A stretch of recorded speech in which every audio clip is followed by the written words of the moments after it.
तो दोस्तों एक बार फिर से आप लोगों का स्वागत है एडुपोस्ट यूसी वेब चैनल पर। आशा है आप लोगों का आज का एग्जाम बहुत ही अच्छा रहा होगा और आप लोग ज़रूर क्वालिफाई करेंगे। स्कोर्स भी आपने अच्छे किए होंगे। अभी यहाँ पर मैं आपको मैथ्स का आंसर की दे रहा हूँ और थोड़ी ही देर के बाद रात में 10 सवा 10 बजे के आसपास आपको मेंटल एबिलिटी टेस्ट का भी आंसर की विद एक्सप्लेनेशन मिल जाएगा। तो चलिए हम लोग पहला क्वेश्चन देखते हैं कि एक राशि 16 वर्ष में साधारण ब्याज की दर से दुगुनी हो जाती है तो वार्षिक दर कितनी होगी, और ये हमारे ऑप्शंस हैं। अब जैसा कि क्वेश्चन बता रहा है कि राशि दुगुनी हो जाती है, इसका मतलब क्या हुआ कि जितना मूलधन है उतना ही इंटरेस्ट भी बन जाता है। तो मान लेते हैं कि मूलधन x है तो इंटरेस्ट भी x होगा और t यानी टाइम दिया हुआ 16 ईयर्स और हमें रेट यानी दर r पता करना है। फार्मूला आप लोग जानते हैं, I is equal to PRT/100। अब वैल्यू रख देंगे, I का वैल्यू x, P का वैल्यू x, T का वैल्यू 16, R का वैल्यू हमें ज्ञात करना है। R इज इक्वल टू क्या हो जाएगा 100/16 और ये आएगा आपको 6¼ % यानी 6.1/4। तो आपका सही आंसर होगा कौन सा, B। ठीक है दोस्तों, बढ़ते हैं अगले प्रश्न की ओर। ये रहा आपका अगला प्रश्न। यदि एक समकोण त्रिभुज की दो लंबवत भुजाएं 5 सेंटीमीटर तथा 12 सेंटीमीटर है तो इस त्रिभुज का परिमाप क्या होगा, और ये हमारे आंसर ऑप्शंस हैं। आप जानते हैं कि दो लंबवत भुजाएं या तो बी होंगी या पी होंगी और जो राइट एंगल होता है उसके सामने की भुजा क्या होती है, एच। तो हमें तीसरी भुजा भी ज्ञात करनी होगी, इसलिए कि त्रिभुज का परिमाप ज्ञात करने के लिए हमें तीनों ही भुजाओं की जानकारी होनी चाहिए। दो भुजाएं दी गई हैं, सामने वाली भुजा यानी कि जो हाइपोटेनस है एच है वो हमें ज्ञात करना है। तो एच का फार्मूला आप लोग जानते हैं, √P² जोड़ B² हमने लिख दिया, √12² प्लस 5² आ गया आपका 144 प्लस 25 169 होगा। इसका रूट लेंगे तो 13 आएगा। अब थर्ड साइड यानी तीसरी भुजा 13 है और दो साइड्स यहाँ पर दिए हुए हैं 5 और 12, तीनों को हम जोड़ देंगे तो कितना आएगा 30 सेंटीमीटर, यानी कि उस त्रिभुज का परिमाप कितना होगा 30 सेंटीमीटर। तो आपका सही विकल्प क्या होगा, डी। ठीक है दोस्तों, बढ़ते हैं अगले प्रश्न की ओर। ये रहा आपका अगला प्रश्न। दिया गया है कि 154 गुने 18 बराबर 2772, तो 27.72 भाग 1.8 का मान क्या है, और ये आपके आंसर ऑप्शंस उत्तर विकल्प दिए गए हैं। अब ऐसे ही हमने इसको लिख दिया 2772 बराबर क्या 154 गुने 18। अब दोनों ही पक्ष में राइट और लेफ्ट दोनों ही साइड को हमने 100 से डिवाइड कर दिया। अब देखो इसमें हमें दो अंकों के बाद दशमलव डालना है, तो 1.8 हम इसको लिख लेते हैं, ठीक है, और इसको हम लिख लेते हैं 15.4। तो 15.4 इंटू 1.8 यानी 15.4 गुने 1.8 इसका वैल्यू हो गया। और इसको इसमें क्या होगा, हमें दो अंकों के पीछे में यहाँ दशमलव डालना है, तो ये क्या हो जाएगा 27.72। अब इसको हम डिवाइड कर देंगे किससे, 1.8 से, तो 27.72 अपॉन 1.8। अब इधर क्या बच जाएगा 15.4, यानी कि 27.72 27.72 डिवाइडेड बाय 1.8 का वैल्यू क्या हो जाएगा 15.4, और वो हमारे किस ऑप्शन में है, यहाँ पर बी में। तो सही हमारा उत्तर क्या होगा, बी। ठीक है दोस्तों, बढ़ते हैं अगले प्रश्न की ओर।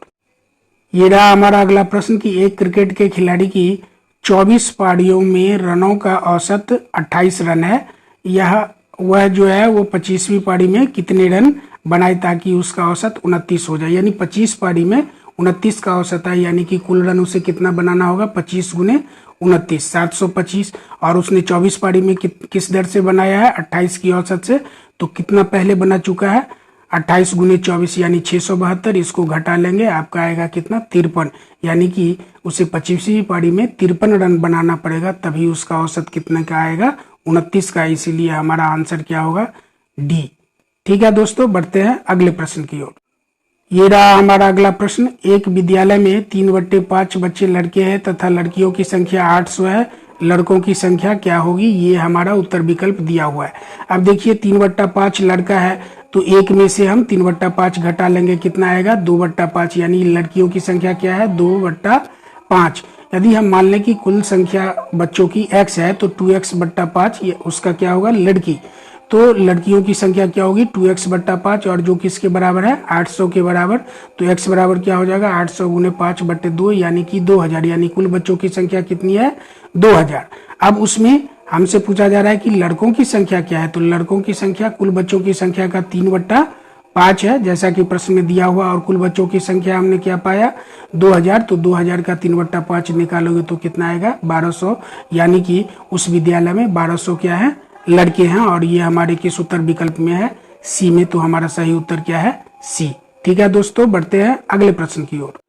ये रहा हमारा अगला प्रश्न, 2,02,000 को अंकों द्वारा लिखने पर क्या प्राप्त होता है, और ये हमारे उत्तर विकल्प है। 2 लाख को आप ऐसे लिख लोगे और 2000 को आप ऐसे लिख लोगे, दोनों को जोड़ लोगे। ये देखो 0 का 0, 0 के सामने 0, 0 के सामने 0, 2 और 0 2 ही रह गया, फिर 0 का 0 और 2 का 2, यानी कि ऐसे आप लिखोगे 20,02,000, और ये आपके उत्तर विकल्प में कहाँ पर है यहाँ पर है।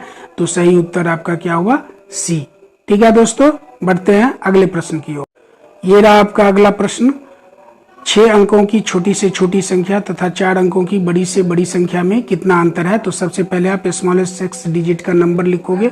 आपको पता ही है हम क्या करेंगे, 1 पर 5 शून्य डाल देंगे, वो 6 अंकों की सबसे छोटी संख्या होगी। अब हम क्या करेंगे, लार्जेस्ट 4 डिजिट का लिखेंगे, यानी कि 4 बार हम 9 लिख देंगे। अब इसको घटा लोगे तो कितना आएगा, ये देखो 90,001, और ये आपके उत्तर विकल्प में कहाँ पर है यहाँ पर है, इसलिए आपका सही उत्तर क्या है सी। बढ़ते हैं दोस्तों अगले प्रश्न की ओर। ये रहा हमारा अगला प्रश्न, 3 इंटू ये ब्रैकेट शुरू है 13 + 6 × 7 डिवाइडेड बाय, ये देखो ब्रैकेट के अंदर है 11 × 3 -12 -4 × 2, और ये हमारे उत्तर विकल्प दिए गए हैं। तो सबसे पहले हम क्या करते हैं, 6 और 7 को मल्टीप्लाई करते हैं, 42 आएगा, उसमें 13 जोड़ेंगे कितना आएगा 55। तो ये क्या हो जाएगा, इतने वाले हिस्से का सॉल्यूशन क्या निकला 3 × 55। अब चलो इसको देखते हैं, ये क्या हो गया 11 × 3 यानी कि 33। तो 3 × 55 डिवाइडेड बाय 33। अब इसमें आ जाते हैं, 4 2 जा कितना होगा 8, यानी कि 12 में से हम 8 घटाएंगे तो कितना आएगा 4, तो हमने लिख दिया -4। अब आपके सामने क्या है 3 × 53 डिवाइडेड बाय 34 -4। अब पहले हम डिवीजन का क्रिया इसमें कर लेते हैं। अब देखो 33 से हम भाग देंगे तो हमको क्या मिलेगा, इस पूरे को 33 से भाग देंगे तो 5 मिलेगा, 5 में से 4 घटा लो कितना बचेगा 1। तो हमारा आंसर क्या होगा सही बी। ठीक है दोस्तों, बढ़ते हैं अगले प्रश्न की ओर। प्रथम 4 अभाज्य संख्याओं का योगफल क्या है। तो पहला 4 अभाज्य संख्या आप क्या क्या लिखोगे, सबसे पहले तो 2 है, उसके बाद 3, 3 के बाद क्या आ जाएगा 5, 5 के बाद 7। ये 4 क्या है प्रथम 4 अभाज्य संख्या है, सबको जोड़ लोगे तो कितना आएगा 17, और ये हमारे विकल्प में कहाँ पर है यहाँ पर है, इसलिए हमारा सही आंसर क्या होगा डी। ठीक है दोस्तों, अगले प्रश्न की ओर चलते। 12.1/16 का दशमलव समतुल्य क्या है। आप देखो 12.1/16 को आप कैसे लिख सकते हो, 12 जोड़ 1/16। अब ऊपर नीचे आप 6.25 से मल्टीप्लाई कर दो। ये मैं इसलिए कर रहा हूँ ताकि नीचे में 100 आ जाए और दशमलव का वैल्यू निकालने में आसान हो। तो हमने इसको भी मल्टीप्लाई कर दिया 6.25 से, और इसको भी मल्टीप्लाई कर दिया 6.25 से। तो ये ऐसे ही आ गया 12 और जोड़, अब 1 गुने 6.25 था तो ये 6.25 रह गया, और 16 गुने 6.25 होगा तो 100 हो जाएगा। अब हम क्या करेंगे, 12 का 12 ही यहाँ पर लिख दिया, प्लस कर दिए, और अब हम 2 अंकों के और पीछे जाके दशमलव डालेंगे। तो ये हमने डाल दिया, यानी कि 12 + 0.0625, इसको जोड़ोगे तो कितना आएगा 12.0625, और ये हमारे आंसर ऑप्शन में कहाँ पर है यहाँ पर है। तो हमारा सही विकल्प क्या है सी। ठीक है दोस्तों, बढ़ते हैं अगले प्रश्न की ओर। ये रहा हमारा अगला प्रश्न, वह कौन सी संख्या है जो 4, 8 और 6 तीनों संख्याओं का गुणज है। तो सबसे पहले हम क्या करेंगे, 4, 8 और 6 का एलसीएम निकालेंगे। वो आप निकालोगे तो आएगा क्या 24, यानी कि 24 आएगा। ठीक है, अब 24 से अगर हम 396 में देंगे तो ये पूरी तरह से नहीं कटेगा, तो इसलिए ये हमारा ऑप्शन नहीं होगा। 664 को भी हम 24 से डिवाइड करेंगे, ये भी फुल्ली नहीं कटेगा, तो ये भी हमारा ऑप्शन नहीं होगा। लेकिन जब हम 696 को 24 से डिवाइड करेंगे तो ये पूरा पूरा कट जाता है, 29 आता है। इसका मतलब क्या हुआ कि 696 वो संख्या है जो 4, 8, 6 तीनों का ही क्या है गुणज है। ठीक है दोस्तों, इसलिए हमारा आंसर सही क्या होगा सी। ये रहा हमारा अगला प्रश्न, वह बड़ी से बड़ी संख्या जो 270 तथा 426 को भाग करने पर प्रत्येक अवस्था में 6 शेषफल देगी। अब 6 शेषफल देगी तो इसका मतलब क्या करना है, हमें दोनों में से 6 घटा लेना है। 270 में से 6 घटाओगे 264 आएगा। अब 264 का फैक्टर निकालोगे, 2 गुने 2 गुने 3 गुने 11 आएगा। ठीक है, इसी तरह से 426 में से 6 घटाएंगे 420 आएगा। उसका फैक्टर निकालोगे तो क्या आएगा, 2 2 3 5 और 7। अब देखो इसमें दोनों में कॉमन फैक्टर कौन कौन से हैं, 2 गुने 3 दोनों में कॉमन है, यानी कि हम एक तरह से HCF निकाल रहे हैं। तो 2 गुने 3 हमने ले लिया, जो कॉमन है, हाईएस्ट कॉमन फैक्टर है, HCF है, और इसको गुना करोगे तो क्या आएगा 12, यानी कि हमारा आंसर क्या होगा 12, और वो हमारे आंसर ऑप्शन में कहाँ पर है, यहाँ पर है। तो सही आंसर क्या होगा, विकल्प ए। ठीक है दोस्तों, बढ़ते हैं अगले प्रश्न की ओर। ये रहा हमारा अगला प्रश्न, बहुत ही साधारण है और आप लोगों को पहले भी मैंने सिखाया हुआ। इस तरह के कई सारे क्वेश्चंस दिए थे प्रैक्टिस करने के लिए। ये देखो 7.7, 7.07, 7.007 एंड 77.0077 का एडिशन हमको सम निकालना है। इसमें हमने क्या कहा था, सिंपल करना है, डेसिमल को एक सीध में रखो और सारी संख्याओं को इस तरह से लिख दो, और नीचे में ये जो सबसे बड़ी संख्या है इसमें दशमलव के बाद 4 डिजिट दिया है, उसी के तरह सबके आगे जहाँ पर 0 नहीं है वहाँ हम डाल देते हैं। इस सबको जोड़ोगे तो आएगा 98.7847, और ये हमारे किस आंसर ऑप्शन में है, बी में है। तो हमारा करेक्ट आंसर क्या हुआ, बी। ठीक है दोस्तों, बढ़ते हैं अगले प्रश्न की ओर। ये रहा हमारा अगला प्रश्न, 3.003 इंटू 15 प्लस 0.0123 प्लस 5.002575 को सरल करने पर मान आता है लगभग। ये देखो तुमको लगभग वैल्यू लेना है तो इसको ऐसे भी तुम ले सकते हो, 3 को 15 से गुना कर दो, 15 तिया 45, इसका वैल्यू बहुत ही कम है। एक का ये देखो, ये 123 का 1000 मा हिस्सा, इसका वैल्यू 0 ही मान लो, और इसका वैल्यू भी 5 मान लो। ठीक है, तो 15 तिया 45 और 5 जोड़ोगे तो 50 आ जाएगा। ठीक है, तो तुम सीधे आंसर कर सकते हो सी, या फिर इसको मल्टीप्लाई करोगे तो ऐसे कर लो, 3.003 को 15 से मल्टीप्लाई करोगे तो कितना आएगा, 45.045। अच्छा, और उसमें ये सारा जोड़ दोगे तो आएगा 50.059875, जिसका वैल्यू 50 ही होगा। ये अगर 5 से 0.5 से अधिक होता तो हम इसको 51 लिख लेते, लेकिन ये 0.5 से कम है, 0.5 है, इसीलिए हम इसके वैल्यू को 0 रखते हैं और इसका नियरेस्ट वैल्यू क्या हो जाएगा 50। तो हमारा आंसर क्या होगा, सी। ठीक है, तो ये रहा हमारा अगला प्रश्न। एक रेलगाड़ी दिल्ली से 8:15 AM पर चलती है तथा अजमेर 2:30 PM पर पहुंचती है। रेलगाड़ी द्वारा दिल्ली से अजमेर पहुंचने में लगा समय है, और ये हमारे आंसर ऑप्शंस हैं, उत्तर विकल्प हैं। अब देखो 8:15 AM यानी सुबह का 8:15 बज रहा है, और वहां से 12 बजे दोपहर तक में कितना समय हो गया, 3 घंटा 45 मिनट। ठीक है, अब फिर 12 बजे दोपहर से अपराह्न का 2:30 है, यानी कि 2.5 घंटा और हुआ। इन दोनों को जोड़ दोगे तो 6 घंटा 15 मिनट हुआ, यानी कि गाड़ी को कितना कुल समय लगा, 6 घंटा 15 मिनट, और ये हमारे ऑप्शन में कहाँ है, बी में। ठीक है, तो सही हमारा उत्तर क्या हुआ। ये रहा हमारा अगला प्रश्न। एक मैच कुल आधा घंटा चलता है। मैच के समय का 1/10 भाग टाइम आउट के लिए लिया जाता है, तो वह टाइम आउट कितने मिनट का। आप देखो कुल मैच कितने का है, 30 मिनट का, और उसका 1/10 भाग टाइम आउट है, तो लिख देंगे हम 30 गुने 1/10, काटोगे तो कितना आएगा, 3 मिनट। बहुत ही साधारण क्वेश्चन है, तो इसीलिए सही विकल्प क्या है, 3 मिनट। ठीक है दोस्तों, ये हमारा विकल्प बी आंसर होगा। आगे बढ़ते हैं अगले प्रश्न। ये रहा हमारा अगला प्रश्न। यदि x/25 बराबर 196/x है तो x का मान क्या होगा। बहुत सामान्य सा प्रश्न है, x/25 बराबर 196/x। ठीक है, क्रॉस मल्टीप्लीकेशन करोगे, x² = 25 इंटू 196, x = √25 इंटू 196। अब 25 का रूट लेंगे तो 5, और 196 का लेंगे तो कितना आएगा, 14। अब दोनों को मल्टीप्लाई करोगे तो क्या आएगा, 70। इसीलिए सही विकल्प हमारा क्या होगा, बी, जहां पर उत्तर क्या है, 70 या 70। ठीक है, ये रहा हमारा अगला प्रश्न।